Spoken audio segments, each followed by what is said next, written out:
Ini adalah episode ketiga. Pada 2 episode sebelumnya, kita sudah menjawab 3 dari 10 argumen yang selama ini membuat kita yakin bahwa bumi berbentuk bola.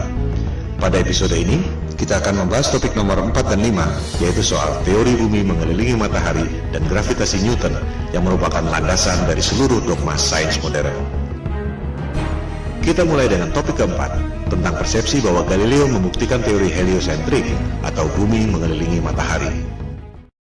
Manusia sudah ribuan tahun mengamati alam semesta. Apa yang mereka lihat adalah sama dengan apa yang kita lihat saat ini jika otak kita tidak dijejali dengan berbagai propaganda sebelumnya. Jangan sekali-sekali meremehkan para astronom kuno, karena merekalah kapal laut bisa menyeberangi benua tanpa kompas hanya dengan melihat formasi bintang. Zodiak yang Anda pakai sekarang merupakan hasil pengamatan mereka. Mereka mampu menghitung gerhana secara akurat. Jika Anda melihat situs resmi NASA, perhitungan astronom kuno masih digunakan sampai sekarang. Mereka mampu menghitung pergerakan bintang selama 25.000 tahun yang disebut sebagai The Great Platonic Year. NASA pun masih menggunakannya sampai sekarang. Jika kita melihat langit, kondisinya persis seperti di planetarium, bahwa kita dan bumi ini diam. Bintang-bintang berputar mengelilingi kita pada langit yang berbentuk kubah. Semua bintang berputar, kecuali satu yang posisinya tak pernah berubah, yakni bintang utara atau North Star. Para astronom kuno memandang bahwa bintang utara terletak pada titik puncak yang merupakan poros kubah. Itu sebabnya bintang utara posisinya tetap, dan bintang-bintang lain posisinya berputar. Kondisi bumi datar dengan langit berbentuk kubah merupakan kosmologi yang umum pada agama-agama besar di dunia.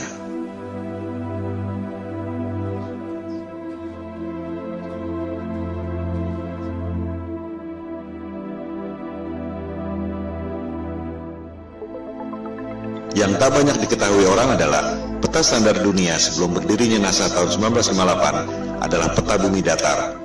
Silakan Anda buka situs Boston Public Library. Anda akan menemukan peta seperti ini. Judulnya, Peta Standar Dunia yang Baru. Ciri-ciri peta bumi datar ialah pusat lingkaran adalah kutub utara. Oleh sebab itulah jarum kompas selalu menunjuk arah utara, yaitu ke pusat lingkaran bumi. Posisinya persis di bawah bintang utara tempat semua bintang berputar, seperti yang telah dijelaskan tadi. Pulau-pulau dan benua-benua tersebar mengelilingi pusat lingkaran, yakni kutub utara. Sehingga, jika kita terbang dari barat ke timur, akan kembali ke tempat semula di barat, sesuai arah jarum kompas yang selalu menunjuk arah utara, yakni pusat lingkaran bumi. Bagian terluar adalah Antartika, tembok es yang mengelilingi bumi. Jika peta itu di zoom, tulisannya adalah lingkaran Antartika. Tak ada kutub selatan pada peta bumi datar. Antartika bukan benua, melainkan tembok es yang mengelilingi bumi. Boston Public Library itu masih menyimpan arsip peta-peta bumi datar yang merupakan peta standar dunia sebelum NASA didirikan tahun 1958. Antartika bukan benua. Jika di zoom, tulisannya Impassable Ice atau tembok es yang tak dapat dilewati. Kita akan membahas soal tembok es Antartika ini pada episode berikutnya. Juga akan dibahas bagaimana USGS, United States of Geological Survey, lembaga paling kredibel di bidang geologi dan ilmu bumi, membuat peta bumi bola berdasarkan peta bumi datar. Anda bisa cek sendiri di situs USGS. Pembuatan peta bumi datar menjadi bumi bola disebut azimuthal equidistant dengan menggunakan rumus matematika yang dibuat oleh Al-Biruni, cendekiawan Muslim 1000 tahun lalu. USGS menerangkan bahwa peta bumi datar merupakan dasar yang akurat untuk membuat peta atlas nasional Amerika Serikat untuk mengukur jarak penerbangan dan menentukan arah antena. Bahkan, disebut pula bahwa peta bumi datar merupakan dasar pembuatan logo PBB tahun 1945. Inilah realitas peta dunia sebelum dibentuknya NASA tahun 1958. Silakan Anda perhatikan logo PBB. Kutub utara adanya di tengah lingkaran. Benua-benua mengelilingi pusat lingkaran. Tak ada kutub selatan alias Antartika di logo PBB. Yang ada ialah tembok es yang mengelilingi bumi datar. Anda pun bisa cek sendiri video resmi yang diterbitkan oleh Gedung Putih Amerika Serikat. Terlihat di situ ruang rahasia Presiden Kennedy yang menjabat sampai tahun 1963 menggunakan peta bumi datar di ruang kerja rahasianya. Kita akan membahas hal ini pada episode 4 setelah episode 3 ini. Kembali pada kosmologi bumi datar. Teori bumi pusat alam semesta ini disebut geosentrik, menjadi bagian dari sains sejak dipaparkan oleh ilmuwan Yunani kuno Ptolemy Ia menghitung dengan rumus matematika secara cermat tentang pergerakan benda-benda langit mengelilingi bumi. Perhitungan Ptolemei sangat akurat, sampai sekarang masih sering dibuatkan model komputernya. Hasil pergerakan planet-planet mengelilingi bumi menghasilkan pola yang disebut geometri suci atau sacred geometry, the golden ratio. Ketika itu, manusia menempatkan scientia atau pengetahuan di bawah sapientia, divine wisdom. Demikian halnya dengan penerus Ptolemei, yakni cendekiawan Muslim Ibnu Sina. Ia mengemukakan tesis tentang langit ketujuh dan seterusnya sebagai lapisan kubah celestial atau kubah bumi itu. Dari pola pergerakan benda-benda langit seperti itu, kita tentu berpikir bahwa pasti ada kecerdasan ilahiyah, Tuhan yang Maha Kuasa, yang membuat ini semua. Bahwa ruh dan kecerdasan kita berasal dari atas, yaitu kecerdasan transendental. Hal itu yang tak diinginkan oleh sains modern yang mempropagandakan bahwa alam semesta terjadi secara acak atau random. Kecelakaan kosmik dalam galaksi mati yang tak bertuhan, di mana kecerdasan Anda berasal dari bawah, yaitu evolusi dari submolekul. Teori bumi mengelilingi matahari juga sudah ada sejak 2500 tahun lalu. Teori ini dikemukakan oleh penyembah dewa matahari, Martianus Capella. Sains barat menganggap teori bumi mengelilingi matahari dikemukakan oleh Copernicus, dilanjutkan oleh Galileo.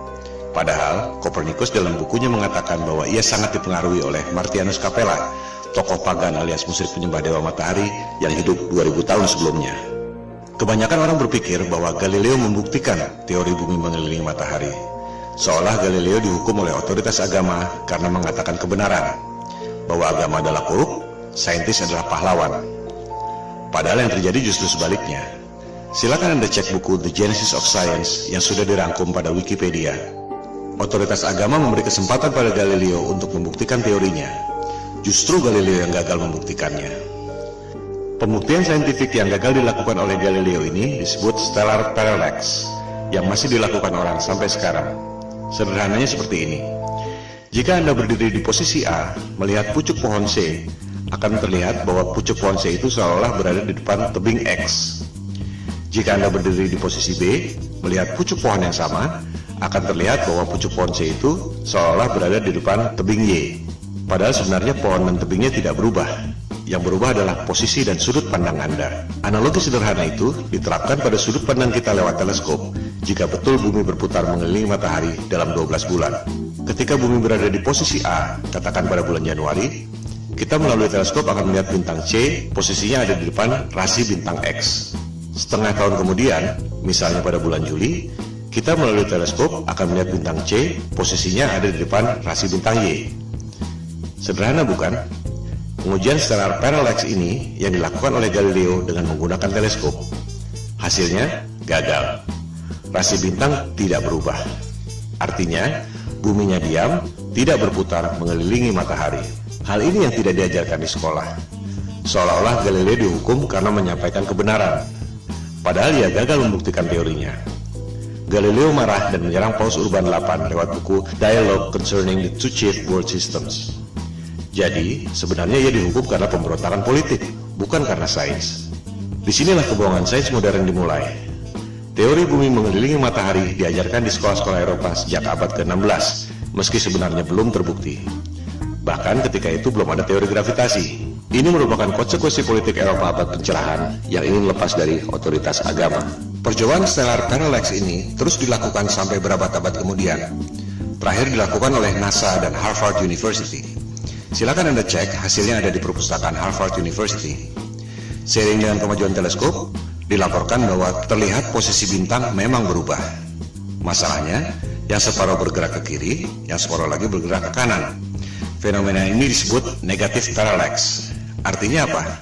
Artinya tak mungkin bumi mengelilingi matahari jika bintangnya bergerak berlawanan arah. Artinya, buminya diam, posisi bintang-bintangnya yang berubah. Separuh ke kiri, separuh ke kanan.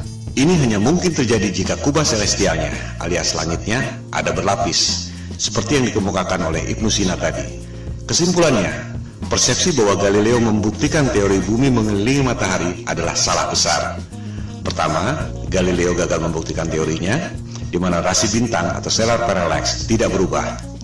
Kedua, sampai zaman modern pun, NASA dan Harvard University tak berhasil membuktikan stellar parallax.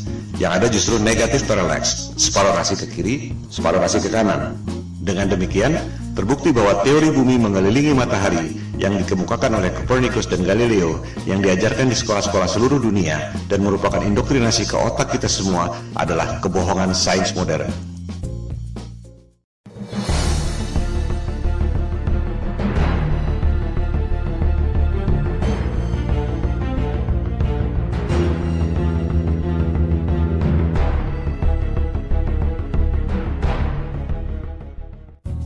Teori gravitasi adalah fondasi utama yang merasionalkan teori bumi bola mengelilingi matahari. Kita tidak jatuh meski posisi kepala kita di bawah dan kaki kita di atas karena gravitasi. Kita tidak terlempar meski bumi berputar mengelilingi matahari karena ada gravitasi. Tapi, bisakah Anda menjawab mengapa air laut bisa nempel seperti kena power glue sementara balon gas bisa terbang? Bisakah Anda menjawab apa yang membuat matahari punya gravitasi sehingga mampu menarik planet-planet mengelilinginya? Kalau Anda bisa menjawab, silakan ajukan ke Komite Nobel. Sebab Einstein pun sudah berusaha menjawabnya dengan teori relativitas dan ia tak dapat hadiah Nobel untuk itu. Kebanyakan orang tak menyadari bahwa gravitasi Newton dan juga relativitas Einstein adalah teori, bukan fakta. Mari kita buktikan. Newton mengemukakan teori gravitasi tahun 1678 untuk merasionalkan teori bumi mengelilingi matahari yang terakhir dikemukakan oleh Galileo tahun 1615. Ketika itu, orang baru tahu ada medan magnet bumi lewat buku yang ditulis oleh William Gilbert berjudul The Magnet. Yang dimaksud The Magnet di sini adalah medan magnet bumi yang membuat jarum kompas selalu menunjuk arah utara. Gilbert mengatakan bahwa bumi ini seperti medan magnet raksasa. Lewat legenda apel jatuh ke kepala Newton, ia berasumsi dan berteori bahwa benda jatuh karena gaya tarik bumi.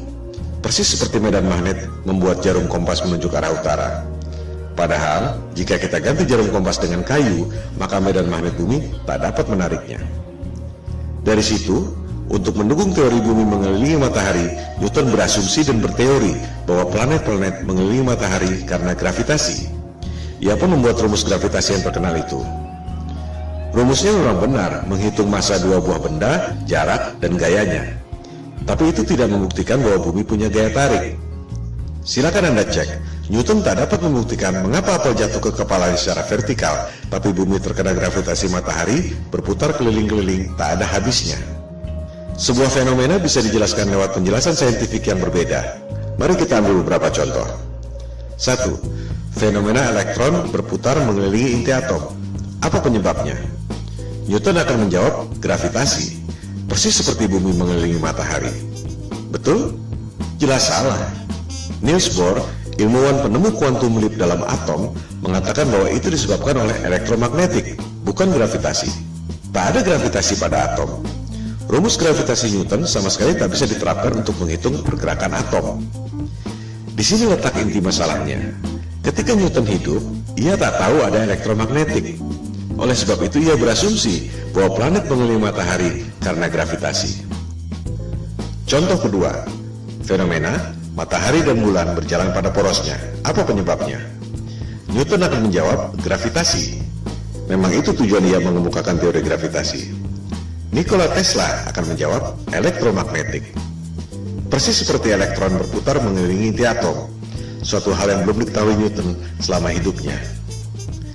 Tesla dapat menciptakan semua temuan-temuan yang dahsyat itu yang telah dipaparkan pada episode sebelumnya karena menganggap bumi ini bukan planet yang mengelilingi matahari. Bumi adalah pusat alam semesta yang memiliki energi dahsyat, termasuk menggerakkan matahari, bulan, dan bintang-bintang pada kubah celestial. Ia pun mengatakan matahari dan bulan digerakkan secara wireless oleh medan elektromagnetik yang ada di ether.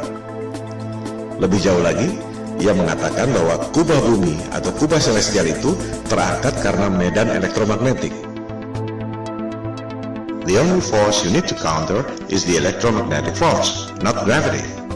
Kata-katanya adalah the only force. Bahasa terangnya, gravitasi adalah ilusi.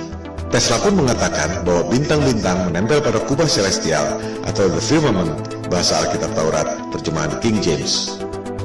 Contoh kasus ketiga, fenomena besi tenggelam dan gabus terapung di air. Apa penyebabnya? Newton akan menjawab gravitasi. Besi tenggelam karena ditarik oleh gaya tarik bumi. Archimedes akan menjawab berat jenis. Besi tenggelam karena berat jenisnya lebih besar dari berat jenis mediumnya, yaitu air. Gabus terapung karena berat jenisnya lebih kecil dari berat jenis mediumnya, yaitu air. Kita lihat, sebuah fenomena bisa dijelaskan dengan paradigma sains yang berbeda. Contoh kasus keempat, fenomena balon helium terbang di udara. Newton dengan paradigma gravitasinya mungkin terpaksa menjawab anti-gravity. Archimedes akan menjawab dengan hal yang sama, berat jenis.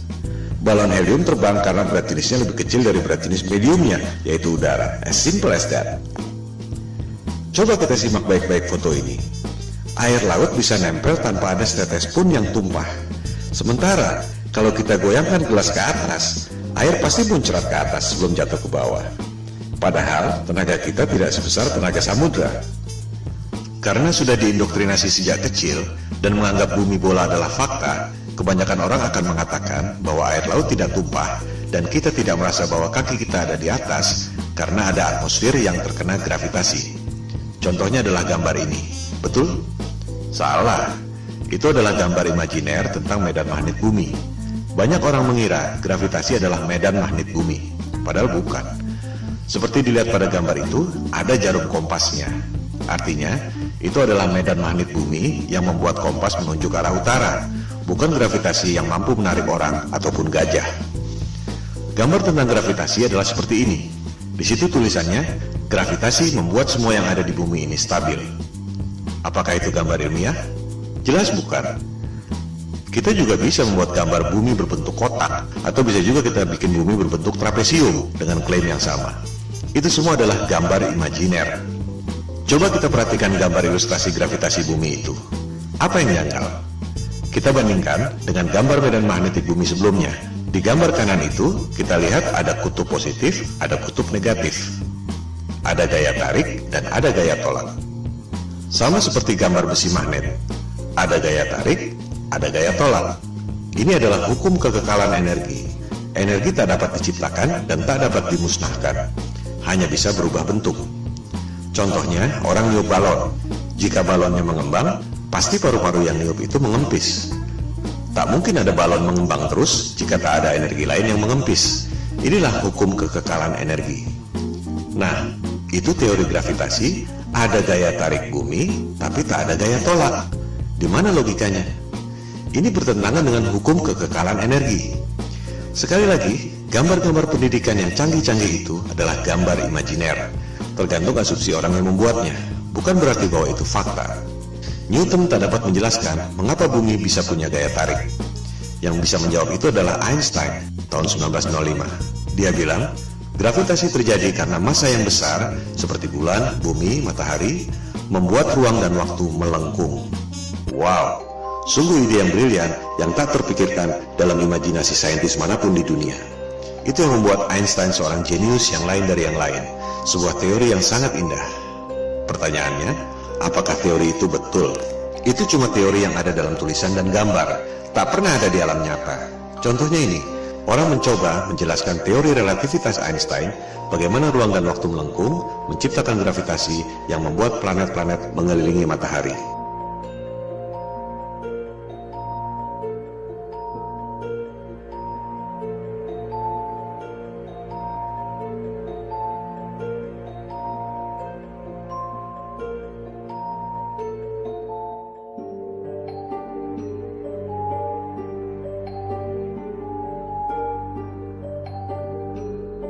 Kita lihat, tetap saja bola-bola yang kecil itu jatuh kan? Tak mungkin ada benda berputar-putar terus selama ribuan tahun. Ini semua adalah teori ilusi, dan orang sedunia terpesona dengan pertunjukan sulap itu. I hate to say this, but there's no such thing as the force of gravity. Well, I wish I didn't know that. Sorry, say that again, Marcus. There's no such thing as the force of gravity. Well, explain that. I can explain it with some maggots. That's why it took Einstein to realise, it took a genius to realise that there is no force, but all that's happening is the Earth is moving in a straight line, but of course a straight line, or the shortest distance between 2 points, in a kind of curved thing like this, is a circle. It's a circle. Sort of like using psychedelic drugs, say. Gravitasi adalah ilusi, yang nyata adalah elektromagnetik dan berat jenis. Mari kita buktikan.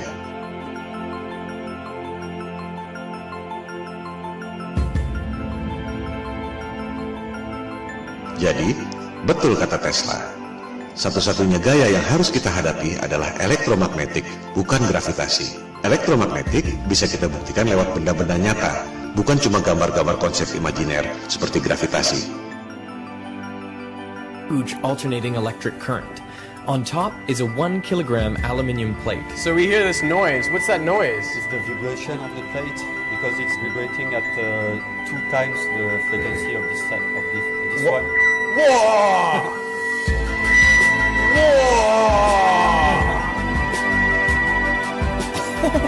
How does it do that? To find out, I've come to the place where it all started, the Royal Institution in London. Ini semua bermula dari abad pencerahan Eropa, di mana kelompok Freemason atau penyembah iblis yang kebanyakan adalah para intelektual, raja-raja, bangsawan, dan aristokrat ingin menggantikan peran agama dan ketuhanan untuk menguasai umat manusia di dunia. Mereka tidak melakukannya dengan tentara seperti Genghis Khan atau Alexander yang Agung. Kaum Freemason melakukannya lewat intelektual, propaganda, dan mind control. Bermula dari teori bumi mengelilingi matahari. Supaya kelihatan masuk akal, dibuatlah teori gravitasi. Padahal benda jatuh ke bumi karena berat jenis, dan benda bisa berputar-putar dalam orbit karena elektromagnetik. Untuk membuktikan bahwa gravitasi itu nyata, Einstein membuat teori relativitas. Ruang dan waktu melengkung dan membuat gravitasi. Padahal, kalau konsep itu dibuktikan lewat benda, terbukti bahwa benda-benda yang kecil-kecil itu pasti jatuh juga ke benda yang besar. Supaya kelihatan rasional, dibuatlah asumsi baru. Ada kekuatan maha dahsyat yang membuat benda itu berputar-putar, yaitu Big Bang. Apakah Big Bang itu fakta? Jelas bukan. Itu adalah teori. Bahkan di kalangan mereka sendiri pun, Einstein misalnya, tak percaya dengan Big Bang. Ia berpikir bahwa alam semesta ini steady state, tak ada awal, tak ada akhir. Big Bang dan gravitasi adalah Tuhan palsu sains modern. Semua pertanyaan yang tak terjawab dilemparkan pada dua hal itu. Media-media dan dunia pendidikan mempropagandakan teori Big Bang seolah fakta, lengkap dengan gambar-gambar canggih yang sebenarnya cuma imajiner. Berikut usia alam semesta 14 miliar tahun yang sebenarnya cuma perhitungan matematika berdasarkan asumsi. Oleh sebab itulah Tesla mengatakan, para saintis ini hanya menghitung matematika dari rumus ke rumus, dan akhirnya menciptakan struktur yang tak ada hubungannya dengan realitas. Model alam semesta berdasarkan asumsi matematika itu, jika asumsi dasarnya salah, maka semuanya runtuh. Gravitasi adalah ilusi, yang nyata ialah elektromagnetik dan berat jenis. Oleh sebab itulah, Goethe, intelektual terkenal dari Jerman, mengatakan bahwa gravitasi Newton itu adalah mistisisme sains. Newton menipu diri sendiri. Saya mengutuknya. Itu adalah kosmologi orang gila, kata Goethe. Dengan demikian, kita tutup argumen kelima yang membuat kita sebelumnya yakin bahwa bumi ini berbentuk bola. Gravitasi Newton adalah teori, ilusi, konsep imajiner berupa gambar-gambar yang tak pernah bisa dibuktikan lewat benda. Gravitasi dan juga Big Bang adalah Tuhan palsu yang merupakan fondasi utama kebohongan sains modern.